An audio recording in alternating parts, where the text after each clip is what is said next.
Which items will add value to your home and help with resale when the time comes to sell? Well, the answer is the ones that future buyers also want and are willing to pay for. So which upgrades will add the most value to your home? Well, I think that the updates that increase usable space, like an extra bathroom, a larger and/or upgraded kitchen, master bedroom suites, more closet space, conversion of unused space to a home office. And then there are updates that will lighten and brighten our rooms.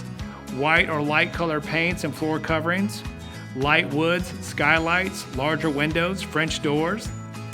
Updates will increase privacy and security, things like fencing and landscaping.